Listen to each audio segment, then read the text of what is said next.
The coffee cup hit the marble table with enough force to send droplets of espresso across the pristine white surface, each dark speck a small rebellion against the sterile perfection of Meridian Corporate Center's executive dining room. Sarah Martinez watched the liquid spread, her trained waitress reflexes already calculating the cleanup time, the potential stain, the way the CEO's face had twisted with that particular brand of disgust reserved for people he considered beneath his notice. "This is cold," Marcus Blackwell announced, to no one in particular, though his voice carried the expectation that everyone within earshot should care deeply about his coffee temperature. His Armani suit, charcoal gray with subtle pinstripes, probably cost more than Sarah made in 3 months of double shifts at Meridian's exclusive top-floor restaurant. The watch on his wrist, a Patek Philippe that gleamed like liquid gold, caught the afternoon light streaming through floor-to-ceiling windows that offered a god's-eye view of the city below. Sarah stepped forward, her black non-slip shoes silent against the polished floor. 26 years old, with dark hair pulled back in the regulation bun that the restaurant required, she moved with the practiced grace of someone who had learned to navigate around the egos and sharp edges of powerful men. Her uniform, crisp white shirt, black vest, narrow black tie, was immaculate despite being 4 hours into her shift, because in places like this, presentation wasn't just important, it was survival. "I apologize, Mr. Blackwell," she said, her voice steady despite the way his pale blue eyes fixed on her with the intensity of a predator sizing up prey. "I can bring you a fresh cup immediately. Would you prefer the Ethiopian single origin or perhaps the Colombian reserve?" Marcus didn't acknowledge her question. Instead, he turned to the 3 other executives at the table, all men, all wearing variations of the same expensive uniform of success, and continued his conversation as if Sarah had simply evaporated. "The quarterly projections show a 12% uptick in the consumer electronics division, but I want to see 15 by year's end. We're leaving money on the table."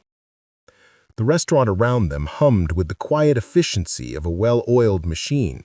Meridian's executive dining room served only the company's upper management and their guests, a world apart from the employee cafeteria 30 floors below.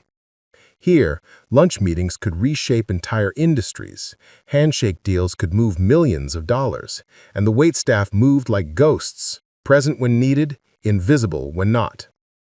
Sarah waited, her hands clasped behind her back, trained by 2 years of working in high-end establishments never to interrupt, never to assume a conversation was finished, never to make the mistake of treating powerful people like ordinary humans who might occasionally say, "Please," or "Thank you."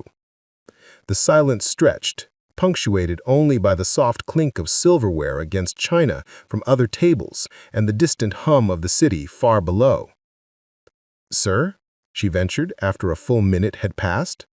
Marcus's head snapped toward her, his expression shifting from annoyance to something colder. "Are you still here? I thought I made it clear that the coffee was unacceptable." "Yes, sir. I was waiting to know which blend you'd prefer for the replacement." A laugh escaped from one of the other executives, a man Sarah recognized as the head of marketing, though she'd never learned his name. "Marcus, I think your waitress is trying to upsell you on coffee." The table erupted in polite chuckles, the kind of laughter that held no warmth, designed to reinforce hierarchy rather than express genuine amusement. Sarah felt heat creep up her neck, but she kept her expression neutral, professional, the mask she'd perfected through countless similar moments. "Just bring coffee," Marcus said, waving his hand dismissively. "Any coffee, and try to bring it while it's still hot this time." As Sarah turned to leave, she caught sight of her reflection in the polished surface of a decorative mirror on the wall. None of her qualifications mattered in this room. Here she was simply a vessel for bringing coffee and clearing plates. None of that mattered in this room. Here she was simply a vessel for bringing coffee and clearing plates, a function rather than a person. The kitchen was a sanctuary of controlled chaos, all stainless steel and precise movements. Rosa Gutierrez, the head server who had worked at Meridian for 15 years, looked up from garnishing a salad when Sarah entered. "Let me guess," Rosa said, her voice carrying the weariness of someone who had seen every possible variation of executive behavior. "Blackwell." Sarah nodded, moving to the coffee station with practiced efficiency. "Cold coffee complaint. Third one this month." "The coffee isn't the problem," Rosa observed, arranging microgreens with tweezers. "That man complains because he enjoys watching people scramble to fix problems that don't exist. It makes him feel important." The coffee machine hissed as Sarah prepared a fresh cup, the Colombian Reserve that she knew from experience was Marcus's actual preference, despite his claim that any coffee would do. She had noticed, over the months of serving his table, that he had particular tastes, specific requirements that he never bothered to articulate clearly, preferring instead to create situations where others would fail to meet his unstated expectations. Through the kitchen's service window, Sarah could see Marcus gesturing emphatically at his tablemates, clearly enjoying his position of authority. "You know," Rosa said quietly, moving to stand beside Sarah, "I heard something interesting about Mr. Blackwell this morning." Sarah raised an eyebrow while testing the coffee temperature. "Oh?" "My friend Maria works in HR. She says there's been some kind of investigation going on, something about financial discrepancies in his division. They brought in outside auditors last week." The coffee was perfect, rich, aromatic, exactly the right temperature. Sarah poured it into one of the restaurant's signature cups, white porcelain with a subtle gold rim. Investigations happen all the time in companies this size. It's probably routine. But even as she said it, Sarah found herself thinking about the way Marcus had seemed more agitated than usual lately. The way his dismissive behavior toward the staff had become even sharper, more cutting. She had noticed him taking phone calls in the hallway outside the restaurant, his voice low and urgent, his usual confidence replaced by something that looked almost like worry. When she returned to the table, the conversation had shifted to a new topic. "The Johnson acquisition should be finalized by next month," Marcus was saying, "assuming we can resolve the remaining compliance issues." Sarah placed the coffee cup in front of him with careful precision, ensuring the handle was positioned exactly where his right hand would naturally reach for it. This time, she didn't wait for acknowledgement, simply began to step back to her station. "Wait," Marcus said, and something in his tone made her pause. He lifted the cup, took a sip, and for a moment, his expression softened almost imperceptibly. The coffee was exactly as he liked it. She had paid attention, had learned his preferences even though he had never bothered to state them clearly. "Better," he said curtly, setting the cup down. Sarah nodded and moved to clear the salad plates from their previous course. As she worked, moving efficiently around the table, she caught fragments of their conversation. They were discussing layoffs in the manufacturing division, cost-cutting measures that would affect hundreds of workers, all delivered in the same tone they might use to discuss the weather. "The quarterly numbers will look much stronger once we eliminate the redundancies," one of the executives said, cutting into his steak with mechanical precision. "Agreed. We can't afford to carry dead weight in this economic climate." Dead weight. Sarah thought about her co-workers in the restaurant, about Rosa with her 15 years of dedicated service, about Miguel in the kitchen who sent half his paycheck to his family in El Salvador, about Janet at the host stand who was working her way through nursing school. Dead weight. As she balanced the cleared plates on her arm, Sarah noticed Marcus's expensive watch catching the light, a stark contrast to his lecture about people deserving their wages. The afternoon wore on with the predictable rhythm of executive dining. Entrees arrived and were consumed with minimal comment. Wine was poured and assessed. Business cards were exchanged with the solemnity of diplomatic treaties. Sarah moved through it all like a skilled dancer, anticipating needs, clearing spaces, maintaining the invisible barrier between service and servitude. As the meal concluded, Marcus's tablemates began to disperse, shaking hands and making plans for follow-up meetings. Sarah approached the table with the leather portfolio containing their check, a formality since all executive dining was billed directly to company accounts. "Gentlemen," Marcus said, standing and adjusting his suit jacket, "Sarah, the service was adequate." Adequate. 2 years of flawless service, of remembering preferences and accommodating difficult requests, of maintaining professionalism in the face of casual dismissal, and she was adequate. Marcus reached into his jacket pocket and pulled out a money clip, thick with bills. Sarah watched as he peeled off several 20s to cover his portion of the meal, placing them precisely in the center of the table. Then, meeting her eyes directly for the first time since she had served him, he smiled that practiced cold smile. "I don't believe in tipping," he announced, loud enough for several nearby tables to hear. "It creates dependence. People should be grateful for their wages and work to deserve them, not expect handouts." The words hung in the air like a challenge. Around them, conversations quieted as other diners turned to observe the interaction. Sarah felt the weight of their attention, the mixture of curiosity and secondhand embarrassment that always accompanied public humiliation. "Of course, sir," Sarah replied, her voice steady despite the fire building in her chest. "Thank you for dining with us today." Marcus nodded curtly, satisfied with her acceptance of his philosophy, and strode toward the exit with the confidence of a man who had never doubted his place in the world. As he passed the host stand, Sarah noticed him pause to examine his reflection in the mirror there, adjusting his tie with the automatic vanity of someone for whom appearance was armor. After he left, the restaurant seemed to exhale collectively. Rosa appeared at Sarah's elbow, her expression a mixture of sympathy and fury. 15 years I've worked here," Rosa muttered, watching through the windows as Marcus waited for the elevator. "I've seen that man reduce grown adults to tears over the temperature of soup. I've watched him send back perfectly prepared meals just to watch the kitchen scramble. And now this." Sarah began clearing the table mechanically, stacking plates with perhaps more force than necessary.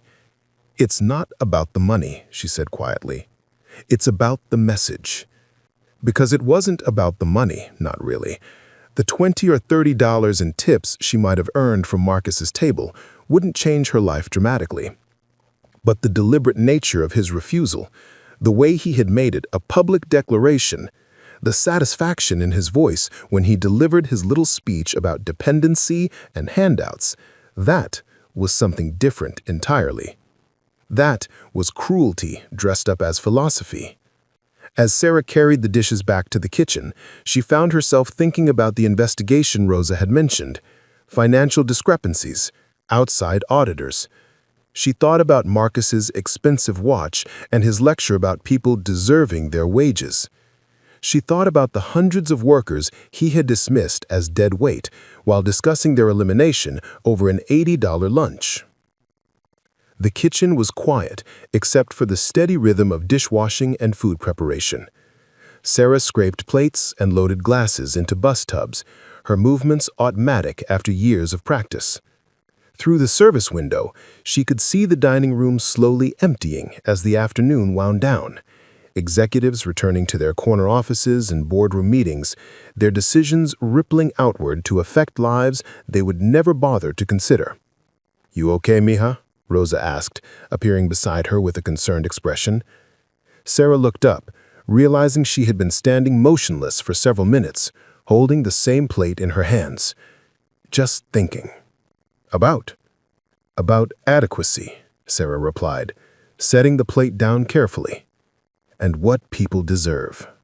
Outside the windows, the city stretched endlessly in all directions. Millions of people living and working and struggling in buildings that looked like toys from this height. Somewhere down there, in an office building across town, Sarah had an interview scheduled for tomorrow morning. A real interview for a real job using the MBA she had earned through years of night classes and weekend study sessions and tips from tables like Marcus Blackwell's. The thought of that interview, of walking into that office as an equal rather than a servant, sent a small thrill of anticipation through her chest. Tomorrow, she wouldn't be wearing a service uniform. Tomorrow, she would be wearing the navy blue power suit she had saved for months to buy, the one hanging in her apartment closet like a symbol of future possibility. Tomorrow, she would sit across from someone at a conference table, and they would discuss her qualifications, her experience, her vision for their company. Tomorrow, she would be adequately compensated for her intelligence, her education, her ability to read people and situations with the precision of a master chess player. But tonight, she had 6 more hours of being invisible, of being adequate, of watching powerful people make decisions about other people's lives while complaining about the temperature of their coffee. If you're enjoying this story of workplace justice, please give it a like and share it with someone who needs to hear it. These stories take time and effort to research and write, so your support means everything. Rosa touched her arm gently. Come on, mija. Table 12 needs their dessert order taken. Don't let that man steal any more of your day. Sarah nodded, straightening her vest and checking her reflection in the stainless steel surface of a refrigerator door. The woman looking back at her was composed, professional, unremarkable in the way that good service required. But behind her dark eyes, something had shifted. A resolute had crystallized, hard and clear as diamond. Tomorrow would be different. Tomorrow would be the beginning of a new story entirely. The dining room was bathed in golden afternoon light as Sarah returned to work, moving between tables with renewed purpose. She served desserts and poured coffee, cleared plates and processed payments, performed the intricate dance of high-end service with flawless precision. But part of her mind was already elsewhere, already sitting in that conference room across town, already becoming the person she had worked so hard to prepare for.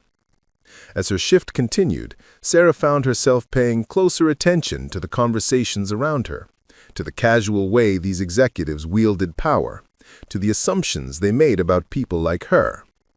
Information was currency in a place like this, and she had been collecting it for 2 years without really realizing its value. The investigation Rosa had mentioned, the financial discrepancies, the layoffs being planned, the acquisitions being negotiated, all of it flowing past her like water while she remained invisible, adequate, unworthy of notice. But tomorrow, she would no longer be invisible. Tomorrow, she would step into a world where her thoughts and opinions mattered, where her voice carried weight, where she could make decisions instead of simply serving them. The irony wasn't lost on her that Marcus Blackwell, in his casual cruelty, had crystallized something important. He had reminded her exactly why she had worked so hard to escape this world, exactly what she was working toward, exactly what kind of person she never wanted to become. As the afternoon shifted toward evening and her shift near her end, Sarah allowed herself one small smile. Tomorrow would bring new challenges, new opportunities, new ways to prove that she was far more than adequate. Tomorrow, the real story will begin. The alarm clock's harsh buzz cut through the pre-dawn darkness at 4:47 a.m., 13 minutes before Sarah had actually set it to ring. She had been lying awake anyway, staring at the ceiling of her studio apartment, her mind cycling through the events of the previous day like a broken record player stuck on the same bitter song. Marcus Blackwell's voice echoed in her thoughts. "I don't believe in tipping. It creates dependence." Sarah rolled out of bed, her feet finding the familiar path across the cold hardwood floor to the kitchenette. The apartment was cramped but clean, every surface organized with the precision of someone who couldn't afford to lose anything important. Her business textbooks were stacked neatly on a shelf made from cinder blocks and reclaimed wood, their spines worn from repeated reading. Her laptop, a refurbished model she'd bought 3 years ago, sat closed on a small cable that served as both desk and dining space. The coffee maker gurgled to life as Sarah moved through her morning routine with mechanical efficiency. Shower in the shoebox-sized bathroom, hair pulled back in the severe bun that had become second nature, moisturizer applied sparingly because the good stuff was expensive and had to last. In the mirror above the sink, her reflection looked tired despite 8 hours of restless sleep. The stress of juggling restaurant work, MBA studies, and her grandmother's mounting medical bills was etched in the fine lines around her eyes, the set of her shoulders, the way she held her mouth in a perpetual line of determination tinged with exhaustion. As the coffee brewed, Sarah opened her laptop and checked her email, a ritual that had become both necessity and masochism. Bills mostly, credit card statements that made her stomach clench, reminders about student loan payments, updates from her grandmother's medical team about new treatment options that insurance might or might not cover. Buried between the financial anxiety and medical updates was the email she had been looking for. Confirmation of her 10 a.m. interview at Pinnacle Consulting Group. She read it again, even though she had memorized every word since receiving it 3 weeks ago. Ms. Martinez, we look forward to meeting with you to discuss the senior business analyst position. Please bring copies of your resume and portfolio along with any relevant work samples. The interview will be conducted by our hiring committee, including Ms. Rebecca Chen, Director of Strategic Operations. Rebecca Chen. Sarah had spent hours researching her, studying her background, her career trajectory, her published articles on organizational efficiency and corporate restructuring. Chen had built Pinnacle from a small consulting firm into one of the city's most respected advisory companies, specializing in helping struggling businesses turn their operations around. It was exactly the kind of work Sarah had dreamed of doing, using her education and insights to solve real problems, to make decisions that mattered, to be valued for her mind rather than her ability to refill coffee cups. The morning news played softly from her laptop as Sarah prepared breakfast. Instant oatmeal with sliced banana, orange juice watered down to make it last longer, coffee black because cream was a luxury she couldn't justify. The local business report mentioned Meridian Corporation in passing, something about quarterly earnings exceeding expectations, but Sarah's attention was caught by a different story. Federal investigators have expanded their inquiry into corporate fraud cases, focusing particularly on executives who may have manipulated financial reports to inflate stock prices. Federal investigators. Financial fraud. Sarah thought about Marcus Blackwell's expensive watch, his casual dismissal of hundreds of workers as dead weight, his comfort with publicly humiliating service staff while discussing million-dollar acquisitions. She thought about Rosa's whispered information about investigations and outside auditors. At 6:30 a.m., Sarah left for her morning job at Corner Cafe, a small neighborhood restaurant where she worked breakfast shifts 3 days a week to supplement her income from Meridian. The walk took 20 minutes through streets that were just beginning to stir with early commuters and delivery trucks. The city looked different at this hour, softer somehow, without the harsh edges of midday ambition. Corner Cafe was the opposite of Meridian's executive dining room in every way that mattered. The customers were construction workers grabbing coffee before job sites, nurses finishing night shifts, elderly regulars who came for the company as much as the food. Here, Sarah was known by name. Her regulars asked about her studies, and the tips, while smaller, came with genuine smiles and occasional inquiries about her grandmother's health. "Morning, Sarah," called out Jim Patterson, a plumber who stopped by every Tuesday and Thursday for coffee and a breakfast sandwich. "How's the job hunt going?" "I have an interview today. Big consulting firm downtown." "That's wonderful, honey," said Mrs. Rodriguez, an elderly woman who always ordered the same thing: oatmeal with fruit, tea with lemon, no sugar. "You're too smart to be waiting tables forever." The casual kindness of these interactions never failed to strike Sarah as remarkable. These customers, who barely had more money than she did, who worked physical jobs and counted every dollar, somehow understood that service work was temporary for her, that she deserved better, that her dreams were valid and achievable. The contrast with Marcus Blackwell's world couldn't have been sharper. During her break, Sarah stepped outside to call her grandmother. Elena Martinez lived in an assisted living facility 40 minutes across town. "¿Cómo estás, mija?" Her grandmother's voice was weaker than it had been even last week, but still carried the warmth that had sustained Sarah through childhood. "I'm good, abuela. I have a big interview today, remember?" "Ah, sí, the consulting company. You will do wonderfully, sweetheart. You have always been so brilliant, so determined. Your grandfather, may he rest in peace, he always said you would do great things." Sarah closed her eyes, leaning against the cafe's brick wall. Her grandmother had raised her after Sarah's parents died in a car accident when she was 12, had worked double shifts as a hotel housekeeper to pay for Sarah's school clothes and college applications, had never once suggested that Sarah's dreams were too big or too expensive. Now, at 83, with diabetes and heart problems requiring constant medical attention, Elena Martinez still believed in her granddaughter with the fierce pride of someone who had sacrificed everything to make those dreams possible. "I love you, abuela. I'll call you tonight to tell you how it went." "I love you too, mija. And Sarah, remember what I always told you.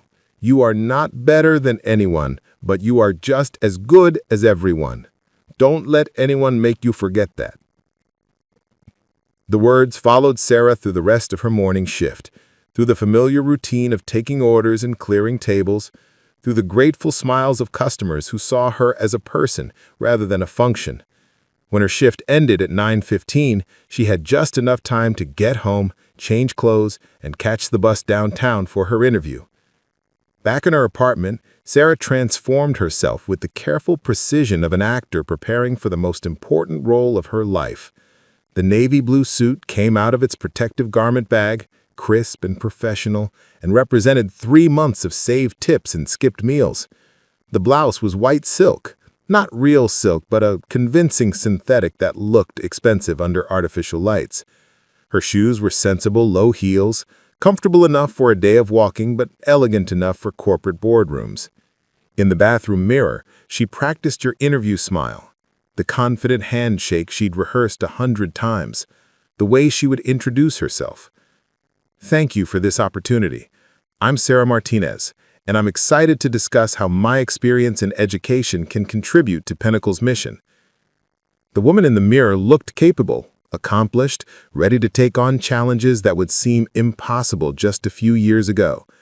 But underneath the professional exterior, Sarah carried the weight of every dismissive comment, every moment of being treated as invisible, every time someone had looked through her as if she didn't exist.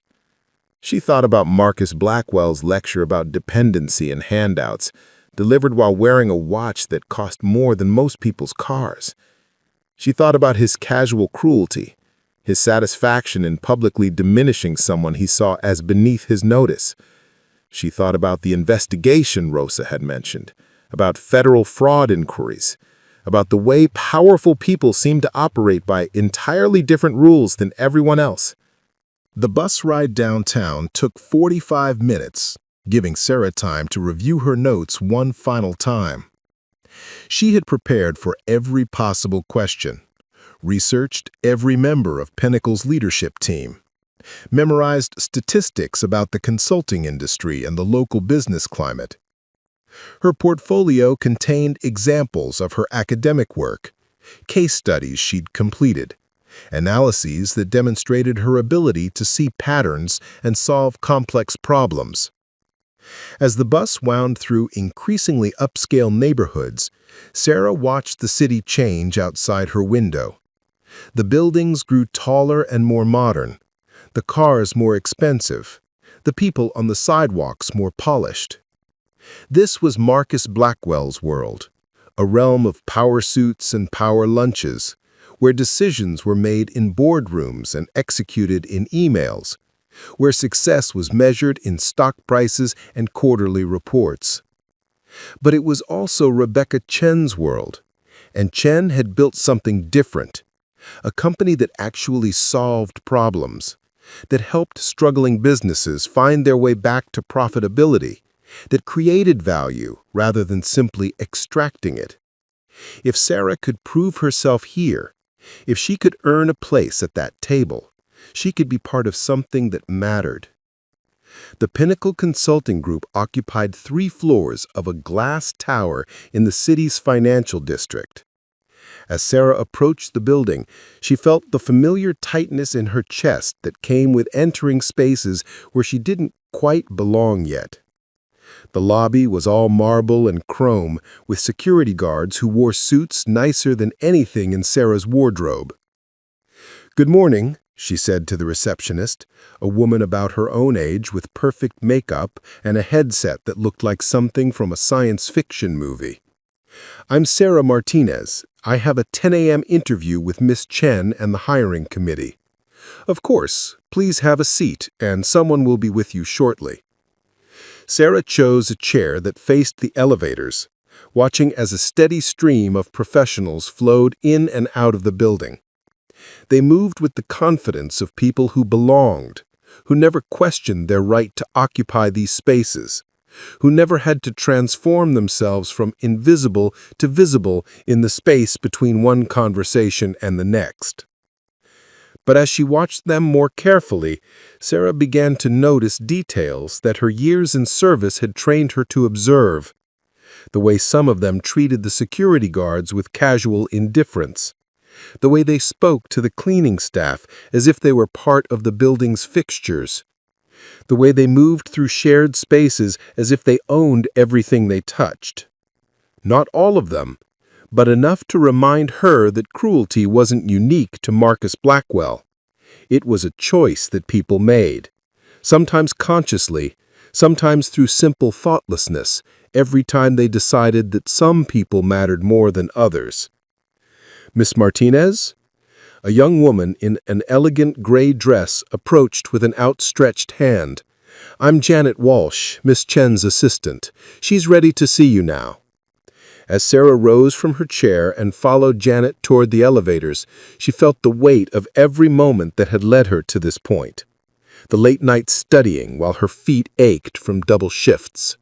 The mornings when she'd chosen between groceries and textbooks.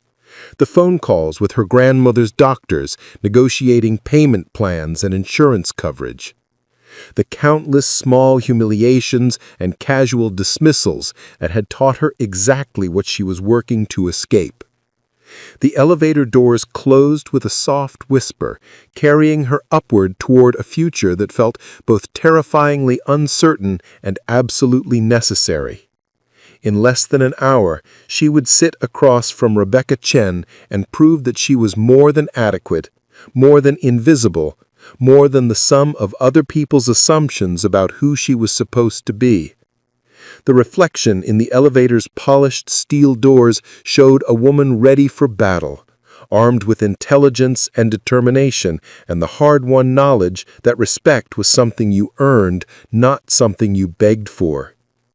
26 floors up, the doors opened onto Pinnacle's reception area, and Sarah Martinez stepped forward into the life she had fought so hard to claim. The Pinnacle Consulting Group's 26th floor reception area was a study in understated elegance. Soft gray carpet, floor-to-ceiling windows overlooking the city, and artwork that whispered expensive taste rather than shouting it. Sarah followed Janet Walsh down a corridor lined with glass-walled conference rooms, each one a monument to transparency and collaboration that felt like the opposite of Meridian's shadowy executive dining room. "Miss Chen is just finishing up a call," Janet explained, her heels clicking softly against the polished floor. "She should be ready in just a moment. Can I get you anything? Water? Coffee?" "Water would be perfect, thank you." Sarah used the brief wait to study the company's award wall. Recognitions for ethical business practices, community involvement, and innovative consulting solutions. Photos showed Rebecca Chen at various industry events, always professional but somehow warmer than the corporate portraits Sarah was used to seeing. In several pictures, Chen was surrounded by diverse teams of employees, all of them looking genuinely engaged rather than performing for the camera. "Miss Martinez." A voice made Sarah turn, and she found herself face to face with Rebecca Chen herself. 50-ish, with silver-streaked black hair pulled into a neat chignon, wearing a charcoal gray suit that managed to look both authoritative and approachable. Her handshake was firm, her smile genuine, and when she looked at Sarah, she actually seemed to see her. "Thank you so much for this opportunity," Sarah said, falling into step beside Chen as they walked toward her office. "I've been following Pinnacle's work for several years, and I'm incredibly impressed by your approach to sustainable business transformation. Chen's office was spacious without being ostentatious, with a working desk rather than a showpiece, bookshelves filled with actual books rather than decorative objects, and a sitting area that suggested real conversations rather than performative meetings. Through the windows, the city spread out like a complex puzzle waiting to be solved. "Please, have a seat," Chen said, gesturing to a comfortable chair across from her desk. "I have to say, your resume is quite impressive. MBA from State University with a focus on organizational psychology, Dean's List every semester, and some fascinating work on corporate culture transformation. Tell me about your thesis project." For the next 45 minutes, Sarah found herself in the kind of conversation she had dreamed about for years. Chen asked thoughtful questions about her research, challenged her assumptions in ways that made her think harder rather than feel attacked, and listened with the kind of attention that Sarah had almost forgotten was possible in professional settings. They discussed Sarah's ideas about organizational change management, her insights into employee motivation and retention, her analysis of how a company culture affected everything from productivity to customer satisfaction. Sarah shared examples from her academic work, but found herself drawing on observations from her restaurant jobs as well, the way management style affected staff performance, the relationship between employee treatment and customer experience, the ripple effects of leadership decisions throughout an organization. "Your perspective is particularly valuable," Chen said, making notes on a legal pad. "Too many consultants come from purely academic backgrounds or have only worked in executive roles. You understand how organizations function at every level, which is exactly what our clients need." "I think my service industry experience has taught me to read people and situations very quickly. When you're waiting tables, you learn to assess a customer's mood in seconds, to anticipate problems before they escalate, to manage difficult personalities while maintaining professionalism. Those skills translate directly to consulting work." Chen smiled. "I started my career as a bank teller, actually. Some of my colleagues were surprised when I mentioned that in interviews, but I learned more about customer service and conflict resolution in 6 months behind that counter than I did in 2 years of business school." The conversation flowed naturally from there, covering Sarah's long-term career goals, her thoughts on current trends in business consulting, her ideas for helping companies navigate economic uncertainty. Chen seemed particularly interested in Sarah's insights about employee engagement and retention, especially in service industries. "We're actually working on a project right now that might be perfect for your skill set," Chen said, leaning back in her chair. "A large corporation has been experiencing some unusual turnover in their customer-facing divisions, and their employee satisfaction scores have been declining steadily. The CEO insists it's just a temporary market adjustment, but the board is concerned about deeper cultural issues." Sarah felt a spark of excitement. "What kind of corporation?" "Technology and consulting services mostly. They have several divisions: corporate dining, facilities management, some government contracts. The client is, well, let's just say he's quite confident in his management style and not particularly open to criticism." Something in Chen's tone made Sarah pay closer attention. "That sounds like a challenging engagement." "It would be, yes, but also potentially very rewarding if we can help them identify and address the root causes of their employee retention problems. The right consultant could make a real difference in hundreds of people's working lives." Before Sarah could respond, Chen's phone buzzed softly. She glanced at the screen and frowned slightly. "I apologize, but I need to take this call. It's actually related to the project I just mentioned." She answered the phone with professional warmth. "Rebecca Chen." "Yes, Mr. Blackwell, I received your message. I understand your concerns, but our preliminary assessment suggests—" "I see." Sarah's attention sharpened at the name. Mr. Blackwell. It couldn't be the same person, could it? Chen's side of the conversation continued, her tone remaining professional but becoming noticeably cooler. "Mr. Blackwell, with respect, our job is to provide objective analysis, not to validate predetermined conclusions.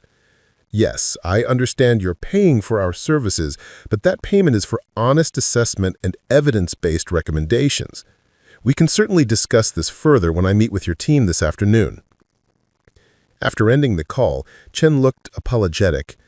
I'm sorry about that interruption. Client management is sometimes the most challenging part of this job. Mr. Blackwell, Sarah said carefully. That wouldn't be Marcus Blackwell from Meridian Corporation, would it?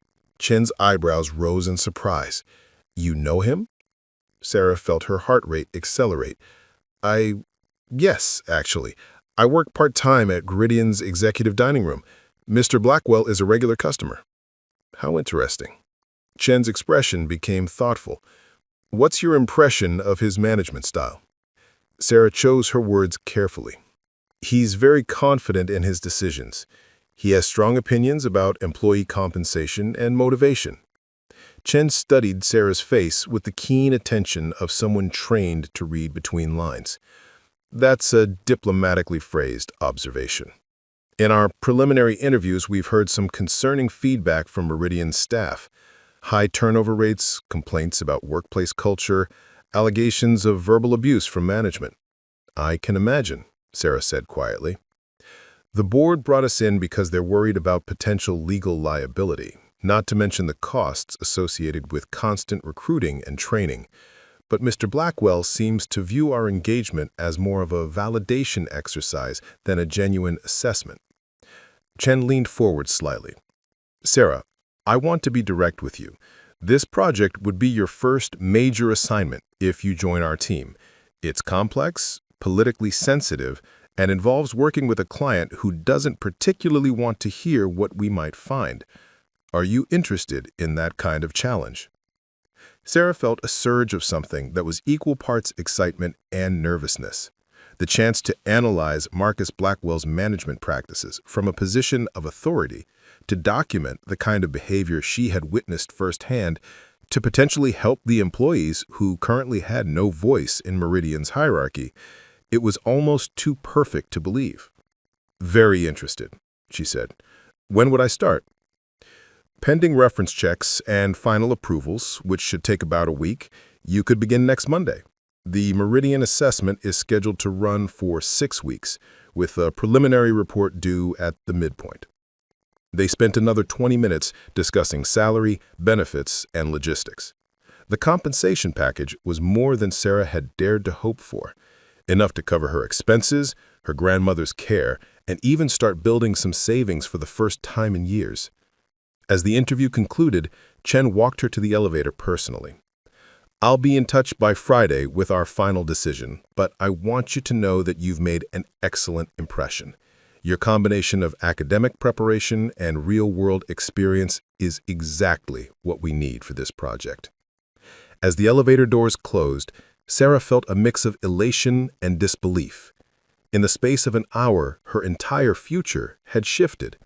If she got this position, and Chen's tone suggested she would go from serving Marcus Blackwell coffee to analyzing his management practices as a professional consultant. The irony was so perfect it almost felt like fiction. The bus ride home gave Sarah time to process what had just happened. She found herself thinking about the previous day's incident with Marcus, about his smug satisfaction when he delivered his lecture about tipping and dependency. If she got this job, she would have the opportunity to document patterns of behavior that she had observed firsthand, to give voice to employees who currently had none in Meridian's hierarchy, to approach his casual cruelty with the analytical tools of professional investigation. But first, she had to get through the rest of her shift at Meridian.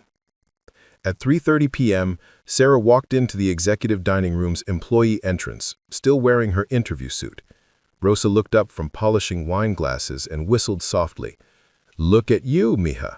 How did it go?" "Better than I hoped," Sarah said, heading for her locker to change clothes. "They're checking references, but I think I got it." "And what about that mysterious investigation we discussed? Did you learn anything?" Sarah paused, her service uniform half unbuttoned. "Actually, yes. The consulting firm that interviewed me, they're the ones doing the investigation. They've been hired to assess employee satisfaction and retention issues." "En serio? And you might be working on that project?" "It's possible. Sarah finished changing, and joined Rosa at the polishing station. They mentioned that the client isn't very receptive to criticism. That would be an understatement, Rosa muttered. You should hear some of the stories from the kitchen staff. Last month, Mr. Blackwell made McGill redo an entire lunch order because he didn't like the way the garnish was arranged. The food was perfect, but McGill had to throw it all away and start over while Blackwell stood there criticizing his technique. What did McGill do? What could he do? He needed the job. But his wife told me he came home that night and couldn't eat dinner. Said he felt sick thinking about all that wasted food while they're trying to save money for their daughter's school supplies. Sarah felt a familiar anger building in her chest. How long has this been going on? Years. But it's gotten worse lately. Maybe since the investigation started, or maybe he's just stressed about something else. Yesterday, he made Janet at the host stand cry because she couldn't find his preferred table fast enough. The afternoon shift began with its usual rhythm, but Sarah found herself paying attention to details she had previously accepted as normal. The way Marcus's assistant called ahead to warn the restaurant staff when he was coming, as if preparing for a natural disaster. The visible tension that settled over the dining room whenever he entered. The careful choreography of servers avoiding his line of sight unless absolutely necessary. At 4:45, Marcus arrived with two other executives Sarah recognized from previous visits. They were escorted to table 7, his usual spot near the windows, but positioned so he could observe the entire dining room. Sarah wasn't assigned to their table. That honor went to James, a server with 8 years' experience, who had developed strategies for managing difficult customers. But from her position at the service station, Sarah could observe the interaction.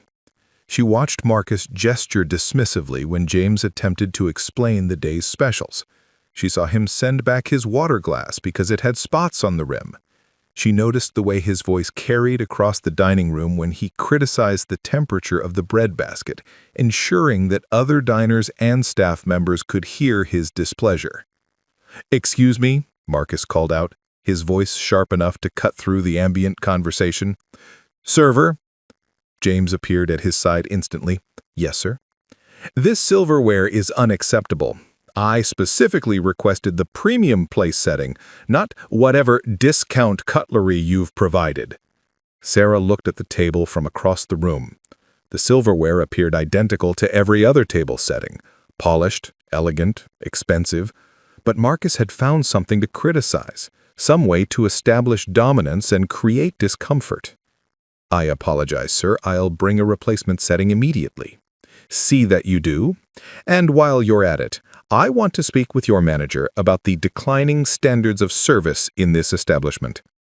The words carried clearly across the dining room, causing other conversations to pause as diners turned to observe the spectacle. James's face reddened, but he maintained his professional composure. "Of course, sir. I'll ask Miss Patterson to come speak with you." Sarah watched the familiar dance of humiliation and submission play out, and for the first time, she had the tools to analyze what she was seeing. This wasn't about silverware or service standards. This was about power, about the need to demonstrate superiority by diminishing others, about the satisfaction that came from watching people scramble to meet impossible expectations. When Miss Patterson, the restaurant manager, approached Marcus's table, Sarah moved closer to the service station, ostensibly to organize napkins, but actually to listen. "Mr. Blackwell," Miss Patterson said with the weary patience of someone who had dealt with this before, "how can we improve your experience today?" "I shouldn't have to explain to you why maintaining consistent standards is important," Marcus replied, his tone suggesting that Patterson was intellectually deficient for needing clarification. "I've been dining here for 3 years, and I've never experienced such sloppy service." Sarah glanced at James, who was standing nearby with replacement silverware that looked identical to what he had removed. His hands were shaking slightly. From anger or humiliation, she couldn't tell. "I understand your concerns," Patterson continued. "We'll certainly address this with our staff." "See that you do. And I'll be discussing this with corporate as well. Perhaps it's time for some personnel changes in this establishment." The threat hung in the air like a sword. Sarah felt her anger crystallize into something harder, more focused. This was what she had escaped from yesterday: the casual cruelty, the enjoyed humiliation, the wielding of economic power as a weapon against people who couldn't fight back. But now she had tools to fight back with. As Marcus's meal continued, Sarah observed more examples of the behavior she now trained to analyze. He criticized the wine selection, questioned the freshness of the salad, complained about the noise level from the kitchen, and managed to make each server who approached his table visibly uncomfortable within minutes. When the meal ended, Marcus made his usual production of paying the check, counting out bills with theatrical precision, while discussing the service challenges he had experienced. As he prepared to leave, he paused at the host stand, where Janet, the same Janet who Rosa had mentioned crying the day before, was arranging menus. "Young lady," Marcus said, his tone deceptively mild, "I want you to understand that when I make a reservation, I expect my preferred table to be ready immediately. I don't appreciate being kept waiting while you figure out your seating chart." Janet's voice was barely audible. "Yes, sir. I apologize for any delay." "Apologies are worthless if behavior doesn't change. I trust we won't have this problem again." As Marcus strode toward the elevator, leaving Janet standing frozen at her station, Sarah made a decision that would change everything. She walked over to the young woman, whose eyes were bright with unshed tears. "Janet, are you okay?" "I'm fine," Janet whispered, but her voice caught. I don't understand what I did wrong. His table was ready 5 minutes before he arrived. I was just making sure everything was perfect." "You didn't do anything wrong," Sarah said firmly. "This isn't about you or your performance. This is about him needing to feel powerful by making other people feel small." Janet looked up in surprise. "But if he complains to management..." "Then management will have to decide whether they value one customer's need to abuse staff over the well-being of their employees." It was a bold thing to say, especially in a workplace where customer satisfaction was treated as the ultimate virtue. But as Sarah spoke the words, she realized they represented more than just comfort for Janet. They represented a new way of thinking about power, about dignity, about what people deserved simply by virtue of being human. Over the next 2 hours, as Sarah finished her shift, she found herself having similar conversations with other staff members. Miguel in the kitchen, who confided that he had started having anxiety attacks before work. Rosa, who admitted she had been looking for other jobs because the stress was affecting her health. James, who revealed that he had been in therapy trying to cope with what his counselor called workplace trauma. Each conversation added another piece to a picture that Sarah was beginning to see with startling clarity. Marcus Blackwell wasn't just an unpleasant customer.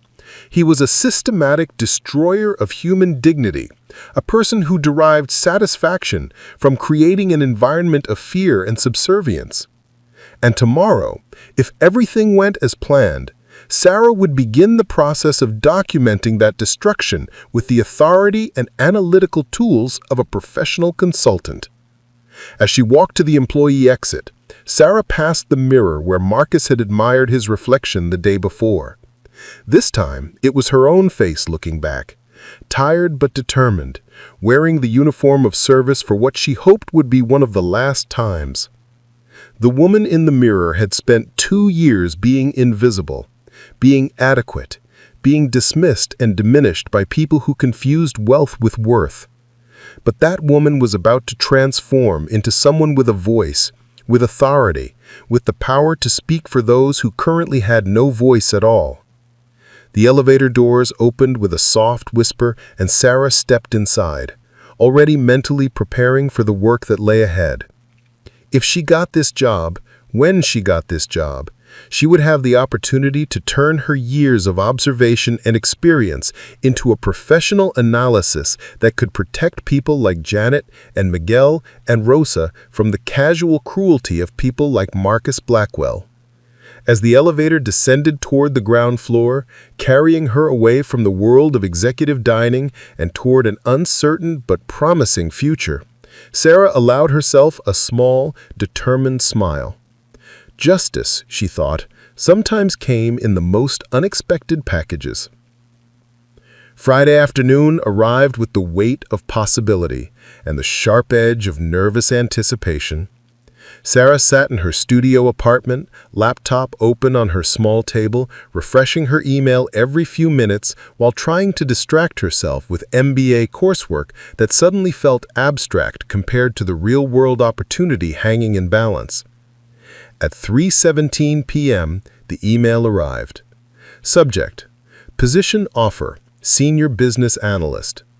Dear Ms. Martinez, we are pleased to offer you the position of Senior Business Analyst with Pinnacle Consulting Group beginning Monday, October 2nd. Your starting salary will be $78,000 annually with full benefits including health insurance, dental coverage, and professional development opportunities. Your first assignment will be the Meridian Corporation assessment we discussed, working directly under my supervision. Please respond by the end of business Monday to confirm your acceptance. Welcome to the team. Rebecca Chen, Director of Strategic Operations, Pinnacle Consulting Group. Sarah read the email 3 times before reality fully sank in. $78,000, more than double what she made from both restaurant jobs combined. Health insurance that would actually cover her grandmother's medications. Professional development opportunities that could shape the trajectory of her entire career. She was holding her phone to call her grandmother before she consciously decided to do it. Mija, you sound excited. What happened? I got the job, abuela. The consulting position. I start Monday. The silence on the other end of the line stretched long enough that Sarah wondered if the call had dropped. Then she heard a sound that made her eyes fill with tears. Her grandmother was crying. Elena Martinez, Elena whispered, using her full name the way she had when Sarah was a child and had done something particularly wonderful. My brilliant granddaughter. Your grandfather would be so proud. They talked for 20 minutes, Elena asking detailed questions about the job, the salary, the opportunities for advancement. When Sarah mentioned that her first project would be analyzing management practices at Meridian Corporation without mentioning Marcus specifically, her grandmother went quiet again. That is perfect, mija. You understand that world from both sides now. You can speak for people who have no voice. After hanging up, Sarah composed her acceptance email, then called Rosa to share the news and give her notice at Meridian. Rosa's reaction was pure joy mixed with practical concern. I'm so happy for you, but we're going to miss you terribly. When do you finish here? Actually, there might be a conflict of interest issue since my first project involves Meridian. I should probably give notice immediately. That makes sense, but Sarah, be careful. If Blackwell finds out you're involved in investigating him, he's the type to make things difficult. Saturday and Sunday passed in a blur of preparation. Sarah bought 2 new professional outfits with money from her savings account, spent hours researching organizational assessment methodologies, and practiced introducing herself as a consultant rather than a server. The transformation felt surreal, like stepping into a role she had imagined so completely that she had forgotten it wasn't real yet. Monday morning, Sarah arrived at Pinnacle's offices 30 minutes early, wearing her navy suit and carrying a leather portfolio that had been her graduation gift to herself. The same receptionist who had seen her as an interviewee now welcomed her as a colleague. Miss Martinez, welcome to Pinnacle. Miss Chen is in the conference room setting up for your orientation. The next 2 hours were a whirlwind of paperwork, system passwords, and introductions to team members. Sarah met David Kim, a data analyst who would help her process employee survey results, Jennifer Walsh, a senior consultant who specialized in organizational culture assessments, and Michael Torres, Pinnacle's newest partner who had been brought in specifically to handle high-profile corporate engagements. Chen conducted the orientation with the same thoughtful attention Sarah remembered from her interview. They discussed Pinnacle's methodology, ethical standards, and approach to client management. When they reached the section on maintaining professional objectivity, Chen paused. "Sarah, I want to address the elephant in the room. You have personal experience with Meridian's workplace culture, which gives you valuable insight but also creates potential complications. How do you plan to manage that?" "I think my service industry experience helps me understand employee perspectives that might not be visible to consultants who've only worked in corporate environments," Sarah replied carefully. "But I'm committed to basing all my analysis on documented evidence and systematic assessment rather than personal observations." "Good answer. And if you encounter situations where your personal experience creates conflicts with professional objectivity, I'll discuss them immediately with you and recuse myself if necessary." Chen nodded approvingly. "That's exactly the right approach. Now, let's review the Meridian engagement timeline." The project was structured in 3 phases: employee interviews and surveys, management observation and assessment, and final analysis with recommendations. Sarah would spend the first 2 weeks conducting confidential interviews with Meridian staff across all divisions, from entry-level employees to department managers. The 3rd and 4th weeks would involve observing management practices and decision-making processes. The final 2 weeks would be dedicated to analysis and report preparation. "Marcus Blackwell has been reluctant to provide full access," Chen explained, "but the board has overruled his objections. He's required to cooperate, but I expect he'll try to limit our scope and influence our findings." "What kind of resistance should I expect?" "Scheduling conflicts, restricted access to certain employees, attempts to characterize problems as isolated incidents rather than systemic issues. He's also likely to try to charm you. Marcus can be quite charismatic when it serves his purposes." Sarah almost laughed at that. Marcus Blackwell's idea of charm was something she had observed from the receiving end of his casual cruelty.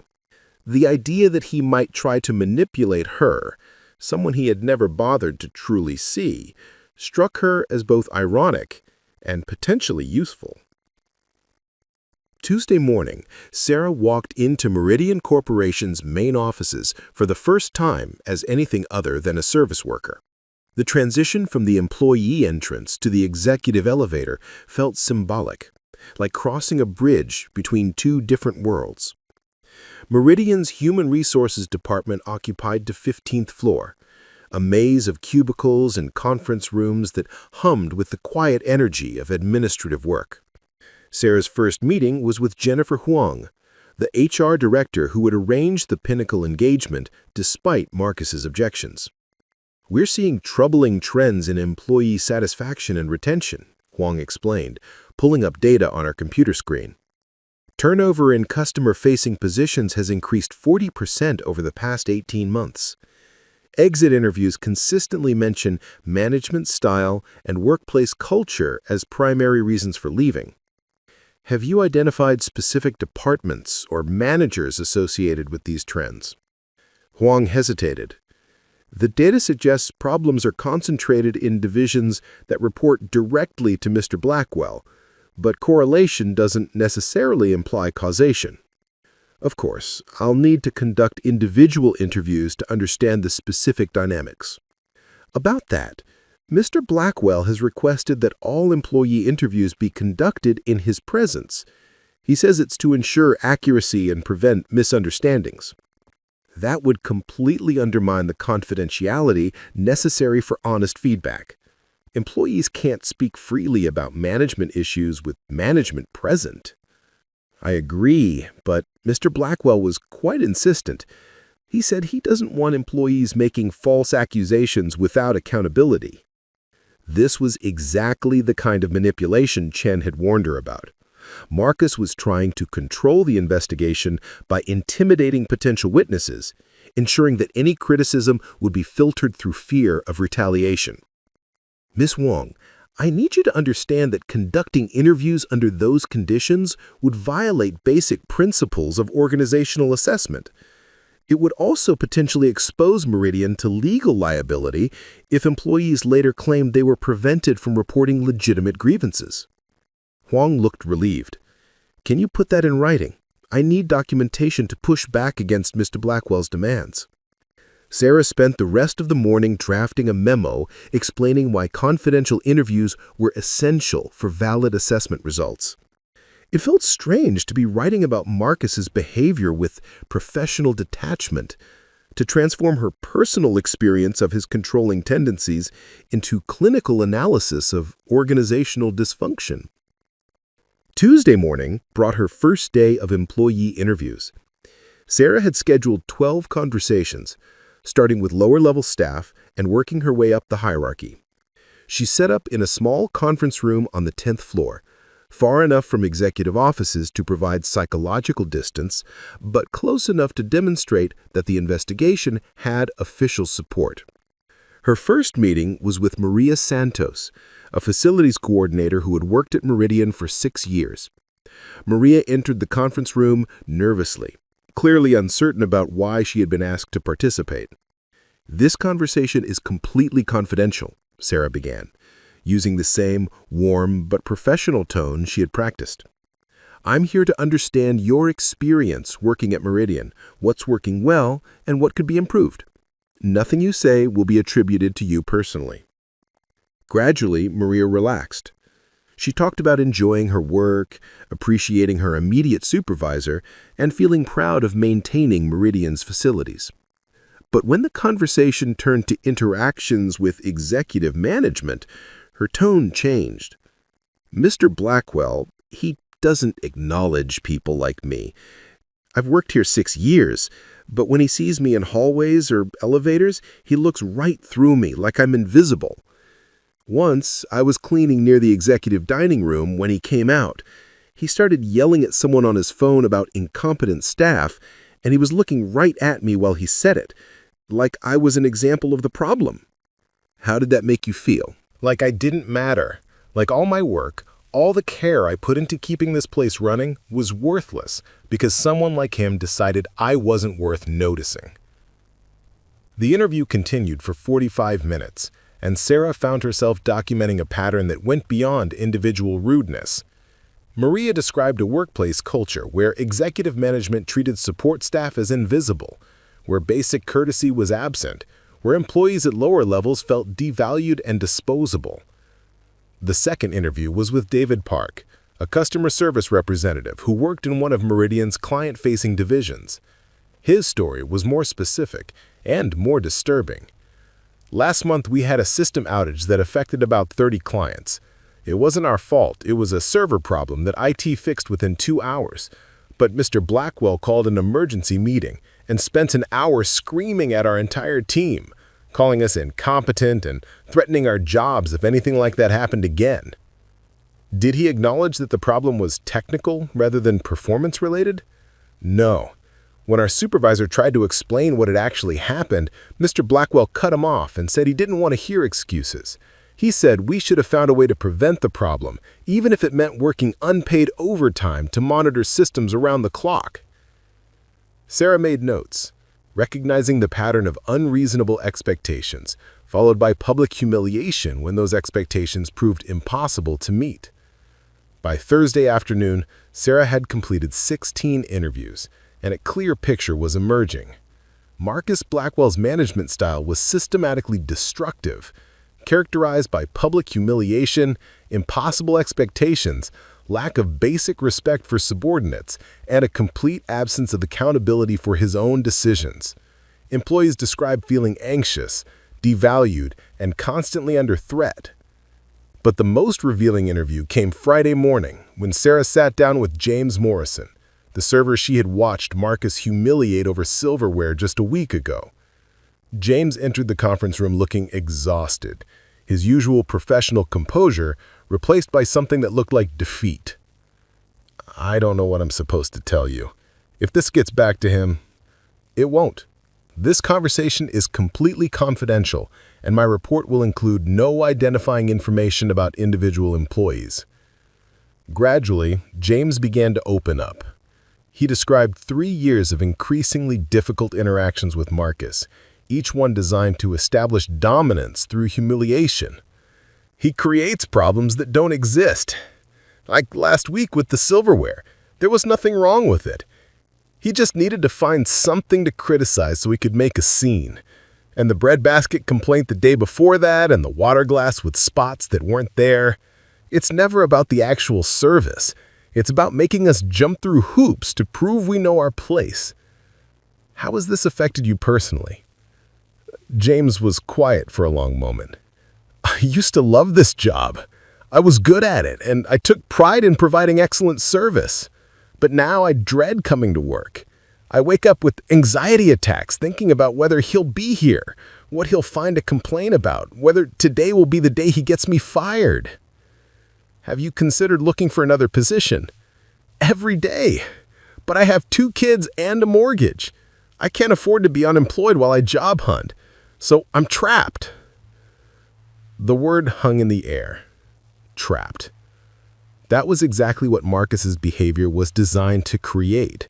A sense of helplessness, of dependence, of having no choice but to accept whatever treatment he decided to dish out. As Sarah walked back to Pinnacle's offices that afternoon, she carried with her the voices of 18 Meridian employees, each one telling a variation of the same story. Marcus Blackwell wasn't just a difficult boss or a demanding customer. He was a systematic destroyer of human dignity, someone who used his position to create environments of fear and subservience. But now, for the first time, those voices had someone in authority listening to them. Someone who could document their experiences, analyze the patterns, and present findings that might actually create change. In her apartment that evening, Sarah began drafting her preliminary report. As she typed, she thought about the irony of the situation. Marcus had spent years treating her as invisible, never imagining that the woman who served his coffee might someday sit in judgment of his behavior. Tomorrow, she will begin the next phase of her investigation, direct observation of Marcus's management practices. For the first time since she had started this job, she would see him from a position of authority rather than subservience. The transformation felt like justice finally becoming possible. Are you rooting for Sarah to expose Marcus's toxic behavior? Hit that like button if you believe everyone deserves respect at work, and don't forget to subscribe for more stories about underdogs getting their revenge. Your engagement helps me continue bringing you these satisfying tales of justice.